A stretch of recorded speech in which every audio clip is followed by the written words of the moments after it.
Have you heard that the evil fossil fuel industry lied to us about climate change? Ever since the 1960s, they knew what had happened. It's all their fault, these bad people. They should just have told us that carbon dioxide causes global warming, as we all learned in school. Then we'd never have bought their oil. Oh, come on, of course we would have bought it. They could have renamed petroleum to planet-wrecking juice and put that in big red letters on gas stations, and we'd still have bought it.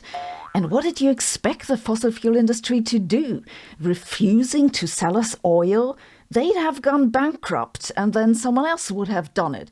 Imagine John at the board meeting saying, "I think we should save the planet by destroying our company."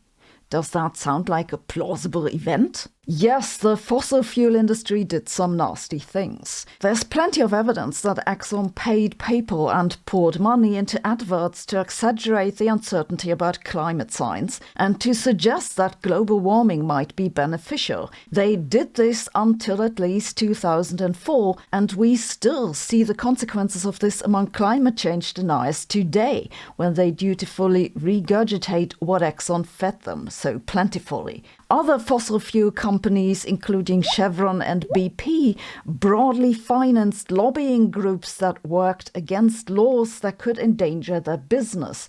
Their communication was usually very one-sided. Please don't tell me that this surprises you. There's no doubt that the fossil fuel industry tried very hard to sell their product. But how much do you think they could possibly have known about climate change in the 1970s if scientists themselves didn't know much? It's not like climate models were a big secret only known to the fossil fuel industry. Exxon was understandably interested in the consequences of carbon dioxide emissions from fossil fuels when scientists first started to discuss global warming. They developed their own climate models and arrived at pretty much the same conclusions as the scientists. The Exxon predictions were really correct. Here is a quote from a 1979 Exxon memo which says, "Noticeable temperature changes would occur around 2010 as the carbon dioxide concentration reaches 400 parts per million. We actually reached 400 parts per million in 2013, and indeed around that time the temperature changes had become so noticeable that the science had definitely settled." Some physicists might now smugly say, "Of course they were correct, because it's just physics." I'd never ever say what I just said, because unfortunately a lot of people mistrust physicists and their models. I can't think of a reason why.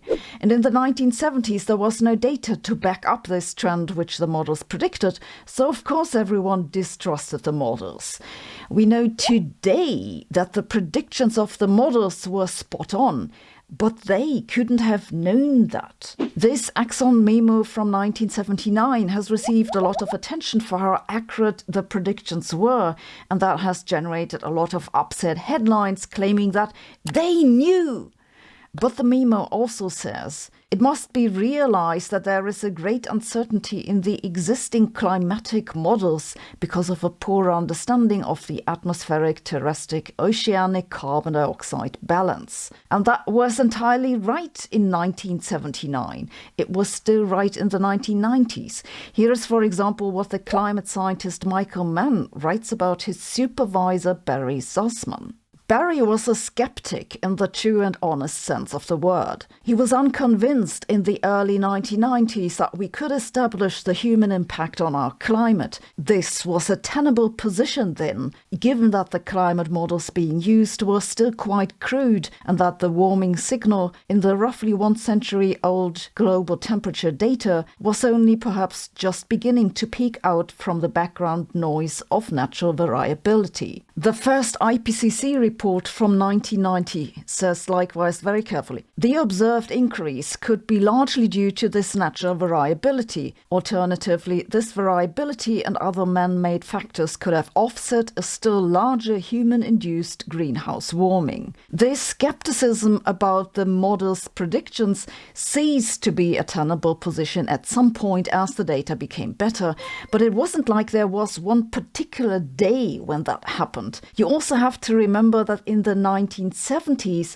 and long afterwards, everyone thought that oil production would peak around the year 2000. The real kicker didn't come until 2008, when oil production in the United States made this remarkable turn thanks to shale oil and fracking. In case you haven't kept track, the USA is now the biggest oil producer in the world. Even the fossil fuel industry couldn't have seen that coming in the 1970s. By blaming the fossil fuel industry for our lack of action on climate change, we're misattributing the mistake, and we can't learn from our mistakes if we don't identify them correctly. The mistake was not to think that the science wasn't settled, because it really wasn't. The mistake was first to not act despite the uncertainty, and second to not update our plans swiftly when new evidence came in. Too little, too late. And we're still making the same mistake. So keep on dusting those solar panels and maybe check out the new beachfront properties in the Alps. I recently saw a couple of headlines saying that a group of microbiologists discovered a protein that spontaneously folds into a fractal. I'll admit that I was a bit jealous, because we don't get pretty stuff like this in physics. Except, I just learned last week, we do. Look at this! That's a spontaneously formed fractal made of single atoms. And it doesn't just look nice. This could become the basis of a new type of quantum computing at room temperature. Let's have a look. The shape that you just saw in this protein and atom layer is known as the Sierpinski triangle. You get that by taking a triangle, dividing it into 4 smaller triangles and chucking out the middle one. Then you repeat this for the 3 triangles you didn't throw out, and repeat and repeat. Technically, you'd have to repeat this infinitely many times to get a true fractal. In nature, a fractal never has infinitely many repetitions. They have a largest and smallest scale, and in between you have this self-similarity. It's just like asking your kids to clean their room feels like an infinite repetition, but eventually the heat death of the universe will take care of it. Let's then have a look at those atomic fractals. What you see here are images taken by a scanning electron microscope. They created these fractals by depositing bismuth atoms on the surface of indium antimonide with a specific crystal structure. The bismuth then spontaneously forms these fractals. It's amazing, really. This assembly seems to be driven by spin-orbit couplings and triggered by the underlying crystal lattice, but they don't know exactly how it comes about. Actually, this isn't new. It turns out a group of Chinese physicists found this already in 2017. I just hadn't heard of it. Or maybe I did, but I forgot. Don't blame me too much, please. I've probably forgotten more than you've ever known. Won't be long and I'm fit to run for president. What's new is that another group now measured the properties of these microfractals, and they confirmed that they're topological insulators. Topological insulators won the Physics Nobel Prize in 2016. They're materials which are insulators in the bulk but conduct at the surface. They're not superconductors, but they have very stable ground states, and those can have quantum properties. That makes them interesting for electronic applications, especially quantum computing. But the issue is that so far topological insulators have all required either a high magnetic field or extremely low temperatures. It's basically the same problem as with superconductors. Interesting in principle, but in practice you only get them under extreme conditions, which makes them difficult and expensive to use. In the new paper, they now demonstrate that these atomic fractals are topological insulators that that conduct only at the edges and that they do this at room temperature without a magnetic field. This is extremely interesting because that means that if you put a current on the edges of these things, then that creates a basically noiseless quantum state, which you can then use for quantum computing. More specifically, you would use it for topological quantum computing. If you remember, that's the thing that Microsoft tried to get running, then had a paper retracted, and then Google came out of the blue saying they could do it better. The big deal about topological quantum computing is that topological quantum states are much, much easier to protect from noise. But so far, the topological qubits were all still cooled down to just above zero. So these tiny atomic fractals could be what makes topological quantum computing work. As you probably know, fractals are characterized by a dimension that's not an integer.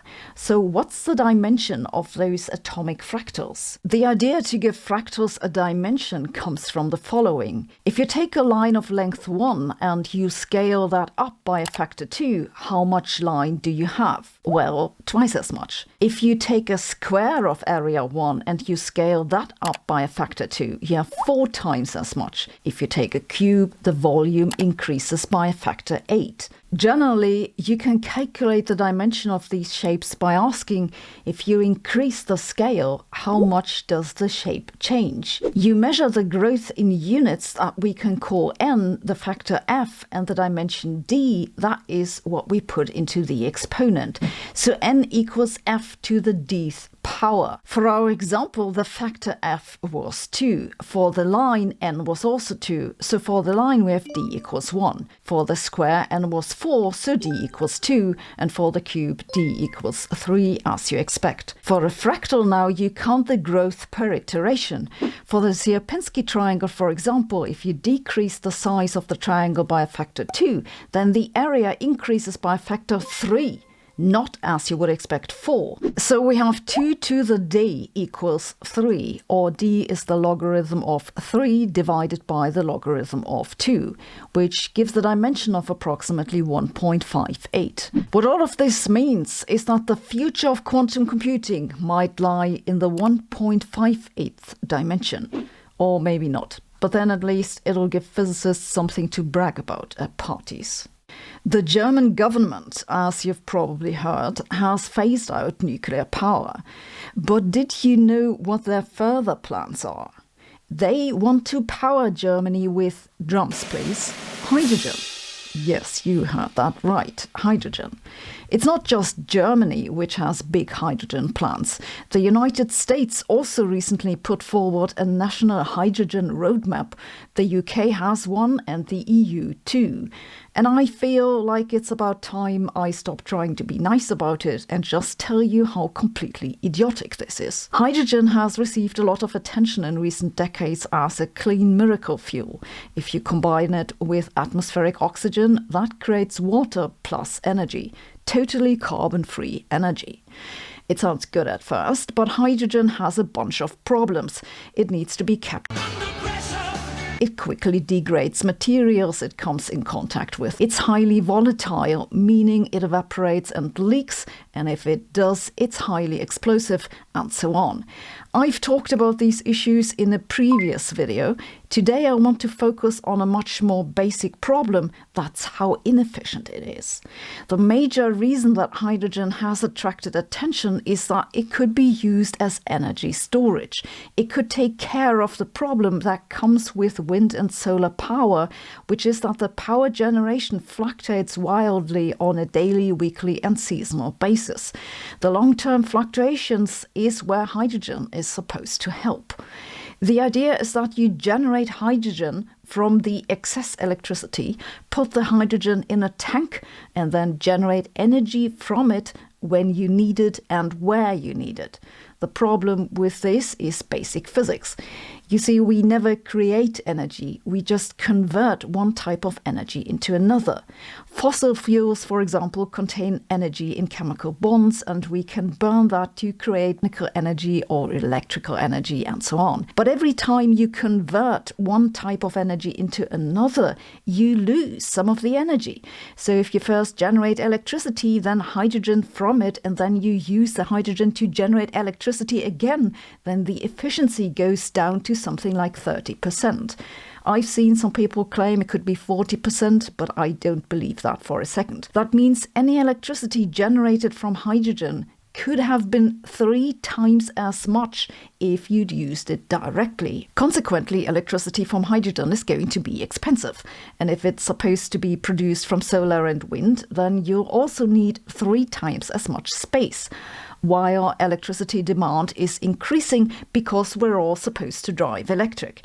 Even without looking at exact numbers, this already tells you that for this idea to work, we'd need a lot of hydrogen very quickly and with lots of subsidies. Nevertheless, the USA and the UK have great hydrogen strategies and test facilities for clean hydrogen production. The European Union has a communication that sets out a vision for a roadmap to create a framework for an alliance that'll develop an agenda. I'm not sure just exactly what this means, but it's why the Brits left the EU. The issue with all these strategies is that they're 99% words. You see this nicely summarized in this figure from the International Energy Agency. On the left, you see the installed capacity to generate hydrogen from renewable energy using electrolysis by 2023. On the right are the plans for 2030. Why do they not put them into the same graph, you may wonder? It's because the scales on the vertical axis are so different. If you put them together, then the existing capacity would be about the width of this line. We're supposed to scale up by a factor 200 or so within 6 years. That should already make you highly skeptical of the feasibility, but the real kicker is this. Of the plans for this, only about 3% have secured funding. Clearly, investors are a little hesitant. And that's for good reasons, because the only way for hydrogen to be profitable is with huge governmental subsidies, which are going to become unpopular very quickly. None of what I just told you is a big secret. So why are some countries, like in particular Germany, going for this hydrogen craze anyway? There are 2 possible answers. One is they're just stupid. That's a possibility that we shouldn't entirely disregard, but I think the more plausible explanation is that it's really procrastination. It's a way to continue using fossil fuels. You see, natural gas is mostly methane, and methane is CH4, so that's a lot of H's. This is why it isn't difficult to build a power plant that'll run both on hydrogen and gas. This is indeed what the German government is planning. Yes, that's right. They're building new gas plants and call them green because they can, in principle, run on hydrogen. But in practice, the hydrogen isn't there and will never be there in appreciable amounts because it just makes no economic sense. The obvious outcome is that they'll just continue to run on gas. That doesn't mean that producing hydrogen from renewables is completely insane. It makes sense, most importantly, because hydrogen is widely used in the industry at the moment. Most of it is produced from methane, and the production releases carbon dioxide. It makes sense to replace this industrial hydrogen with hydrogen produced from renewables. But the hydrogen economy is basically an expensive way to apologize for the continued use of fossil fuels. While I was doing research for this video, I came across a quote from Elon Musk on hydrogen. He called it the most dumb thing I could possibly imagine for energy storage. Hello. Hi, Elon. No, you shouldn't run for president. Because Musk tweeted late at night and caused a nuclear war is not how I want to die. Love you too. This video was supposed to be about a refutation of macroscopic realism. At least that's what the press release said. It seemed interesting because I don't know about you, but to me the macroscopic world seems pretty real. Most of the time anyway. But it turned out that what they mean by macroscopic is a neutron. Yes, a neutron, a particle so small you can't even see it in a microscope. And the only thing they did with it was to show that it has quantum properties. Why does this stuff get published? I decided to not make a video about this, but this reminded me of a quantum puzzle that tripped me up, and I thought you might want to try your hands on it. And then I'll explain how this is related to the macroscopic reality thing. First thing you need to know is that quantum particles are not point-like. They're probability distributions that you can think of like clouds. The higher the density of the cloud, the more likely you are to find the particle there. The second thing you need to know is Heisenberg's uncertainty principle. The better you know where a particle is, the less you know where it's going. This means that the probability cloud of a particle will generally run apart if you don't look at it. Say you put a quantum particle in the middle of a box, then you stop looking at it. You knew where the particle was, so you don't know which direction it moves, so the probability distribution will spread. When you later make a measurement, you have a chance to find the particle outside the region where you knew it previously was. And once you measure it, you know again where it is, so the probability distribution contracts. So far, so unremarkable. The third thing you need to know is that there's something that's called an interaction-free measurement. You do this by exclusion. Say you measure only one side of the box and do not find the particle there. Then you know it's on the other side, even though you didn't touch the particle. You can do this, for example, by shining light onto one side of the box. Then you measure whether any of the light changed direction. If it did, well, you know the particle's there. If it didn't, you know it's on the other side. The fourth thing you need to know is that momentum is always conserved, and that's also the case in quantum mechanics.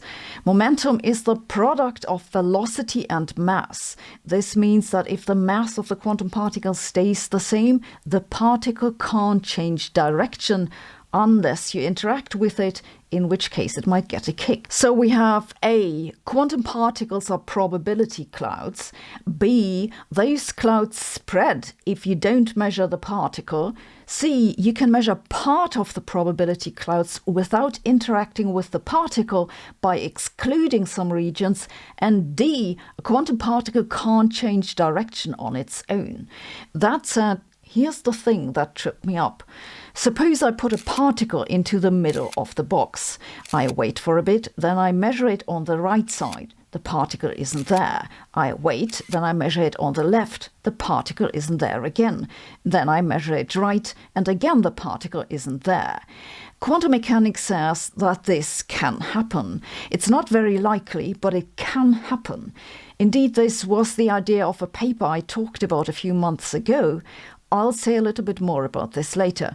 The issue is now, if you do this sequence of measurements, you know that the particle must have gone in a zigzag from left to right. It changed direction, so it must have changed momentum. But you didn't interact with the particle because the measurement was interaction-free. How does this not violate momentum conservation? Something's clearly wrong, but what?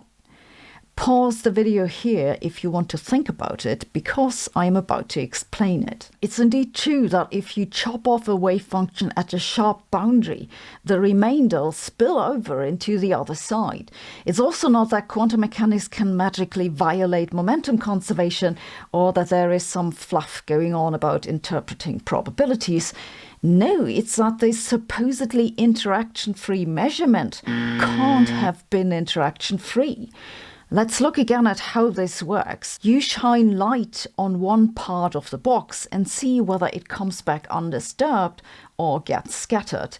If the light doesn't change direction, you know nothing was there.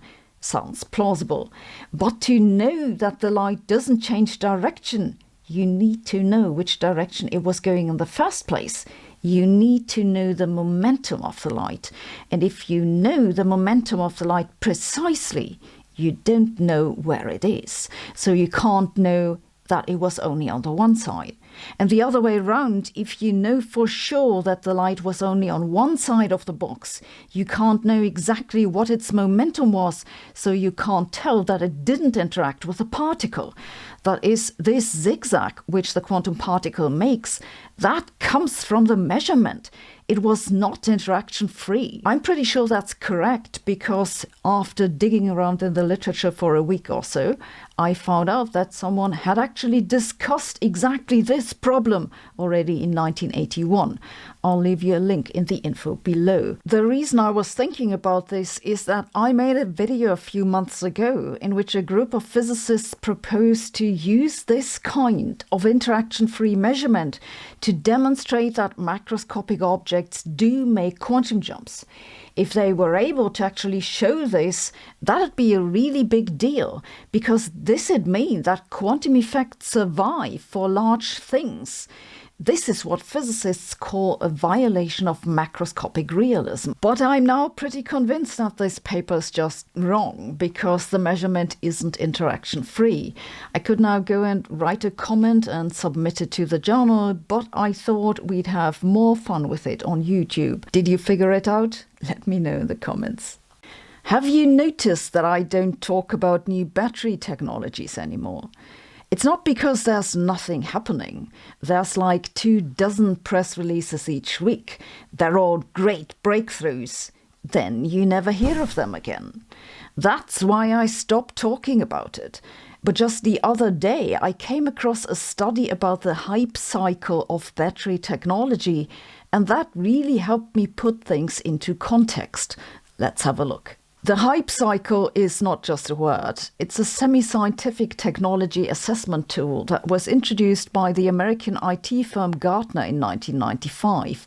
The idea is to look at how much attention a technology attracts, the visibility as a function of time. The early visibility of a technology is driven by excitement that'll fade away unless the technology is sufficiently mature to make it into application. The hype cycle then combines both the initial excitement and the maturation. It has 5 distinct phases. There's the initial trigger, the peak of excitement, the trough of disillusionment, the slope of enlightenment, and the plateau of productivity. Sounds like my journey through New Year's resolutions. Peak excitement in January, trough of disillusionment by February, and if I'm lucky, a plateau of productivity by December. A technology can see several peaks of excitement before it matures. Artificial intelligence, for example, just passed its 4th peak of excitement and made it into productivity with only little disillusionment, mostly concerning the number of fingers on a hand. Nuclear fusion has also seen at least 2 peaks of excitement previously. After the initial one, there was the cold fusion enthusiasm in the 1990s. The 3rd fusion hype cycle hasn't yet peaked because it'll take a few more years to see whether any of the new fusion startups deliver. I hope we'll finally make it to productivity. Okay, so this is how the hype cycle works. Now, what about those batteries? Battery technology is getting more important by the day because we're all supposed to drive electric and we need them to store renewable energy from intermittent sources. The most widely used batteries at the moment are lithium-ion batteries. Their major problem is that they're quite heavy, or to be more precise, they don't store as much energy per mass as, say, fossil fuels. They have, as we say, a lower energy density. So one of the major things we want from new batteries is a higher energy density. But this isn't the only thing we want, because besides energy density, we also want them to be able to deliver energy quickly. That's the power density. We want them to reliably recharge thousands of times. They should be environmentally friendly, robust and durable, safe, and last but not least, cheap. That's a long list, and that's why you see so many battery headlines that then vanish in the junkyard of science news, because you might have found a way to improve one thing and then you fail on another. It's like looking for a unicorn that can also do your taxes. To make the battery hype even more confusing, scientists aren't just on the lookout for new compounds, but also for new technologies or new methods of manufacturing. This is why battery technology is a mixed bag that contains everything from sodium-ion batteries to silicon anodes, solid-state batteries, to production methods like high-speed stacking, though that sounds like World League Jenga to me. In the new paper now, they have classified all those batteries according to their potential and the expected time to market. This is their summary. You can see that they think we have several transformative technologies coming up in the next couple of years. First, there are silicon anodes for lithium-ion batteries. Some estimates say that they could increase energy density by up to 50% over the currently used graphite anodes. Then we have 2 improvements to the manufacturing process that should bring down battery prices. Then in 5 years or so, we might finally see solid-state batteries, and then there are sodium-lithium and lithium-air batteries maybe in 10 years from now. They also put these technologies on the hype cycle, which looks like this. To understand this graph, you have to read the horizontal axis as the time past invention for each item and not a year. For example, they say that sodium-ion batteries are at peak excitement, but they yet have to go through the trough of disillusionment before hitting the consumer market. Solid-state batteries are currently in the valley of disillusionment because so much's been talked about them and yet they haven't become reality. You could see this disillusionment clearly in a recent announcement from the Japanese company TDK that said they'd made a big breakthrough with solid-state batteries and everyone was like, sure, whatever. But those will come eventually. And we also have a couple of improvements that are basically ready to go, though none of those were in the transformative category. It could be, of course, that those people are just wrong. However, they made some effort and I think they know what they're talking about, or at least more than I do. Then again, who knows? Maybe in 5 years we'll all have cars with nuclear fusion reactors. Thanks for watching. See you tomorrow.